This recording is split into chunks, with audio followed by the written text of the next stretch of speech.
මාසෙට ලක්ෂ දෙකක් හම්බ වෙන්නේ නැති නිසා අපිට කීයක් ඇද්ද? ලක්ෂ දෙක ඇති. මාසෙට ලක්ෂයක් හම්බ වෙන්නේ නැති නිසා මාසෙට ලක්ෂයක් ඇති. ඔයත්තන්ට හිතනවා නම් යම් සීමාවක් හිතන්න මට මාසෙට ජීවත් වෙන ලක්ෂ 5ක් ඇති. එහෙම හිතනවා නම් හොයන්න මාසෙට ලක්ෂ 5 පඩි ගන්න මිනිස්සු ඉන්නවා. හම්බ වෙලා අහන්න ඔයාට ඇද්ද කියලා ওই ලක්ෂ 5 මෝ කියන්නේ. එයාට මදි. හරිද? ඒකයි මේ මම කියලා දෙන්න හදන්නේ. අපිට කොච්චර ලැබුණත් මදි. හිතනවා මෙච්චරක් ලැබුණොත් ඇති වෙයි කියලා.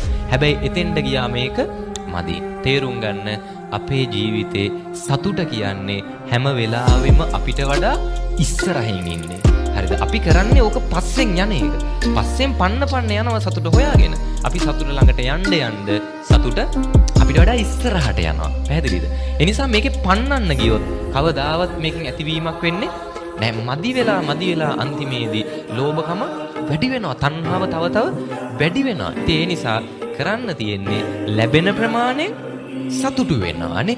හරි මට සතුටු වෙන්න පුළුවන් සීමාව තියෙනවා. ඒ කියන්නේ මම කැමති මෙන්න මේ තාක් සීමාවකට සතුටු වෙන්න.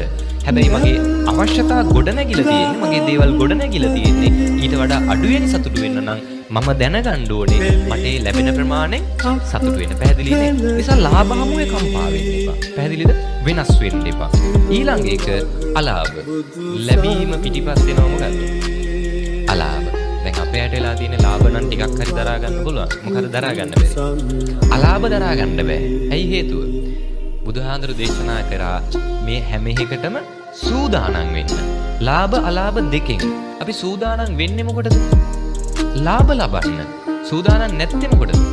අලාභ ලබන්න. හැබැයි මේකේ විදිහනේ, මේකේ ක්‍රමය තමයි ඔය දෙකම අපිට එනවානේ.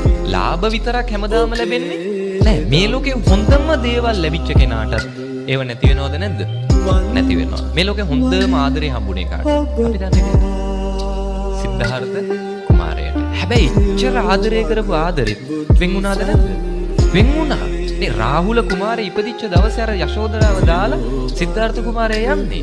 හැබැයි බලන්න මේ ආදරේ මම කියන්නේ වර්තමානයේ අපි ඔය කියන මවාගත්ත ලෝකෙක ඉන්න ආදරයට වඩා අපි හිතනවා නම් වර්තමානයේ අපි කරන ආදරේ තමයි හොඳම එක කියලා. සාමාන්‍යයෙන් ඒ ආදරයක් වෙන් වෙච්ච දවසක අපි කියනවානේ මේ ඔයාගෙන් එහා නම් ආයි කිසිම කෙනෙක් හොයන්නේ නැහැ. ඔයා නැත්තම් බඳින්නෙත් නැහැ. මුළු ජීවිත කාලෙම තනිකඩ වෙන්නවා. ඉතින් එහා පැත්තට හිතනවා අන්නේ පවුනේ එහෙම ඉඳිත් දන්නෙත් නැහැ කියලා හිතලා වෙන් වෙන උපරිම මාසයයි දෙකයි නේ. හරිද?